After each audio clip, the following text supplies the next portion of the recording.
Assalamualaikum warahmatullahi wabarakatuh. Saya Asma Al-Husna, CGP Angkatan 11, Kabupaten Nganjuk, akan memaparkan aksi nyata penerapan modul 1.1.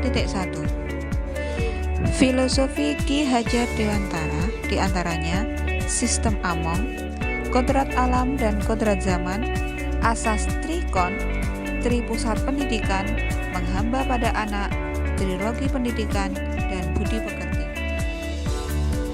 Sistem Among. Among berasal dari bahasa Jawa, mong, momong atau ngemong, yang artinya mengasuh anak dengan penuh pengayoman.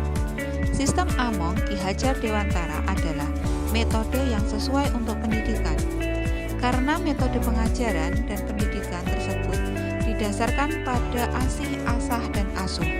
Artinya, para guru atau dosen disebut pamong, karena mereka bertugas untuk mendidik dan mengajar anak sepanjang waktu dengan kasih sayang.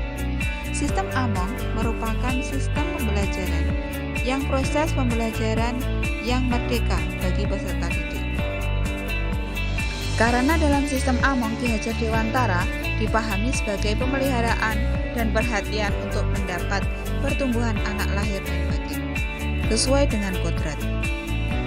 Memiliki makna menjaga kelangsungan hidup batin peserta didik dengan mendampingi dan mengarahkan. Bukan hanya membiarkan perkembangan batin peserta didik, namun juga menjaga agar keadaan batin peserta didik tetap dalam keadaan baik. Dalam penerapan sistem Among, saya memberikan contoh untuk membersihkan lingkungan hidup, merapikan kelas, menjaga kebersihan kelas, dan juga membantu membuat tiket kelas secara bergiliran. Saya juga membantu anak siswa untuk mengetahui karakternya, untuk selanjutnya saya juga meminta siswa untuk membuat teks narasi kemudian dipresentasikan. Dalam presentasi, siswa dapat menumbuhkan rasa percaya diri dan berani untuk mengungkapkan perasaan mereka. Filosofi Ki Hajar Dewantara yang kedua adalah kodrat alam dan kodrat zaman. Kodrat alam berkaitan dengan sifat dan lingkungan di mana peserta didik berada. Sedangkan kodrat zaman berkaitan dengan keterampilan soft skill yang diberikan kepada peserta didik agar mereka dapat hidup dan berkarya sesuai dengan perkembangan zaman. Pemikiran dari Ki Hajar Dewantara yang berkaitan dengan pendidikan bagi peserta didik yaitu pendidikan dan pengajaran yang harus berpegang pada kodrat alam dan kodrat zaman. Kodrat alam yang dimaksud adalah kekuatan, potensi, atau keadaan diri yang secara alamiah melekat pada diri masing-masing peserta didik.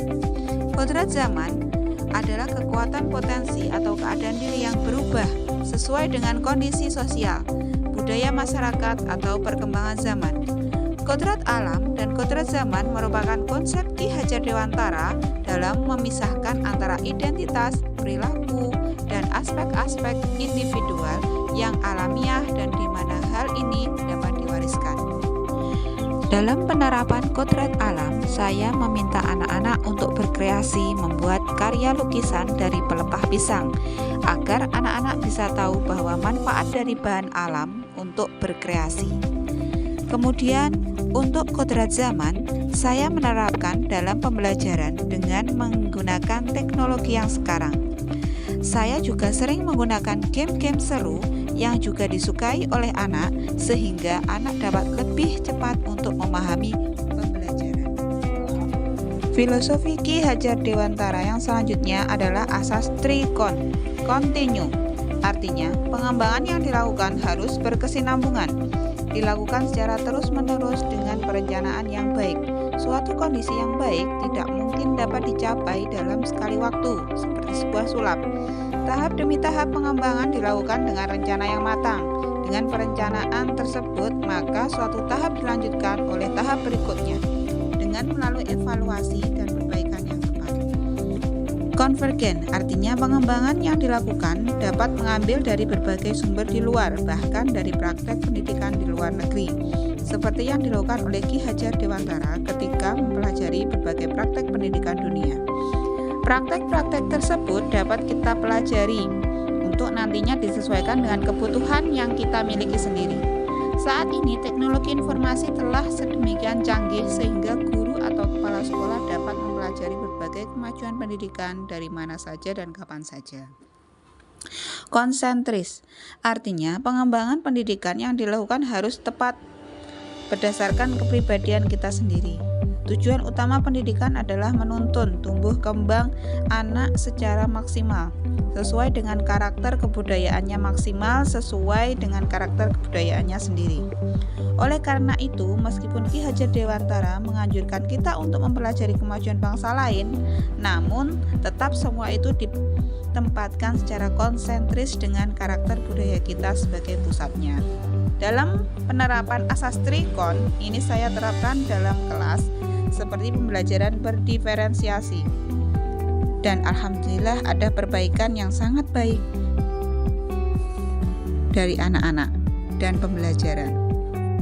Filosofi Ki Hajar Dewantara yang selanjutnya adalah Tri Pusat Pendidikan. Ki Hajar Dewantara yang dikenal sebagai Bapak Pendidikan Indonesia mengembangkan konsep Tri Pusat Pendidikan yang melibatkan 3 lingkungan utama: keluarga, sekolah, dan masyarakat. Konsep ini bertujuan menciptakan sinergi antara ketiga lingkungan tersebut dalam mendidik anak-anak. Memahami bahwa upaya pendidikan tidak dapat dilakukan oleh tenaga pendidik saja, melainkan harus didukung oleh lingkungan sekitar. Dalam filosofi ini, keluarga adalah sekolah pertama dalam pendidikan karakter. Saya berkomunikasi aktif dengan wali murid menggunakan grup WhatsApp untuk keberlangsungan pendidikan yang baik demi anak-anak, karena keluarga adalah madrasah pertama dan support utama bagi mereka.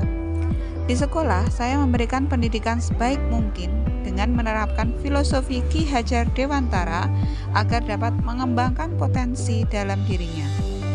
Di masyarakat adalah pendidikan terakhir yang membantu anak-anak mempersiapkan kehidupan sosialnya nanti. Filosofi yang selanjutnya adalah menghamba pada anak. Konsep menghamba pada anak merupakan sebuah gagasan yang diusung oleh Ki Hajar Dewantara, pendiri Taman Siswa dan tokoh pendidikan Indonesia. Ia mengajarkan bahwa guru harus mampu memahami dan memenuhi kebutuhan siswa agar proses pembelajaran dapat belajar efektif dan efisien. Dalam konsep ini, Ki Hajar Dewantara menekankan bahwa guru harus mampu memahami dan menghargai siswa sebagai individu yang unik dan kebutuhan, minat, dan potensi yang berbeda-beda. Guru juga harus memahami latar belakang sosial budaya dan lingkungan siswa, sehingga dapat menciptakan suasana belajar yang kondusif. Menghamba pada murid bukanlah berarti guru tunduk dan menuruti keinginan siswa tanpa batas. Guru tetap harus menjalankan tugasnya sebagai pendidik dengan memberikan bimbingan dan arahan yang tepat, serta mengajarkan nilai-nilai moral dan etika yang baik. Dalam penerapan menghamba pada anak, saya merancang pembelajaran student center, merancang pembelajaran dengan permainan, dan memberikan kesempatan pada siswa untuk mengeksplor diri. Filosofi Ki Hajar Dewantara yang selanjutnya adalah trilogi pendidikan. Engarso Sung Tulodo. Seorang pemimpin harus mampu memberikan suri tauladan bagi orang-orang di sekitarnya. Dalam arti, seorang pemimpin harus menjadi contoh yang baik bagi orang-orang yang dipimpinnya. Tidak hanya memberi contoh semata saja, tetapi juga melaksanakan dengan baik. Sebagai pemimpin yang bijaksana dan berteladan.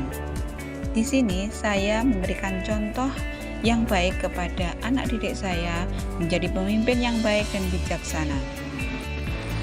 Ing Madya Mangun Karso. Seorang pemimpin harus mampu menumbuhkan semangat swakarsa bagi para anggota yang dipimpinnya, semangat atas keinginan atau kemauan dari diri sendiri tanpa ada paksaan dari pihak lain.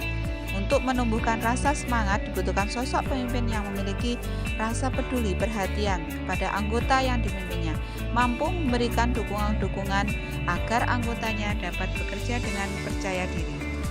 Saya menerapkan Engarso Sung Tulodo dengan memberikan motivasi, dorongan kepada siswa saya. untuk melakukan hal-hal yang baik.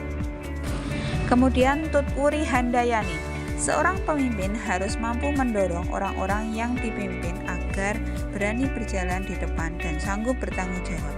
Pemimpin yang tegas adalah pimpinan yang berhasil membentuk karakter anggotanya untuk menjadi sosok yang berani dan siap bertanggung jawab atas apa yang telah ia kerjakan. Di sini, saya mendorong siswa saya untuk menjadi pemimpin yang baik, berani, dan bertanggung jawab atas apa yang telah dia kerjakan, dan berani memimpin teman-temannya sendiri. Filosofi Ki Hajar Dewantara yang selanjutnya adalah budi pekerti. Budi pekerti yang juga disebut dengan watak diartikan sebagai bulatnya jiwa manusia yang merupakan hasil dari bersatunya gerak pikiran perasaan, kehendak atau kemauan sehingga menimbulkan suatu tenaga. Budi pekerti juga diartikan sebagai perpaduan antara cipta, kognitif, dan rasa afektif, sehingga menghasilkan karsa, psikomotorik. Misalnya, seseorang yang memiliki budi pekerti jujur, maka kecil kemungkinan ia melakukan kebohongan atau mengambil sesuatu yang bukan miliknya, atau bahkan ia merasa terganggu jika melihat ketidakjujuran terjadi di sekitarnya. Dalam filosofi ini, saya menerapkan untuk mengajak siswa agar selalu beribadah, menghormati orang lain, berdoa sebelum pulang, dan bersalaman dengan cara yang baik. Ritual sekolah.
Demikian pemaparan saya tentang filosofi Ki Hajar Dewantara. Semoga bermanfaat. Terima kasih, salam dan bahagia calon guru penggerak. Wassalamualaikum warahmatullahi wabarakatuh.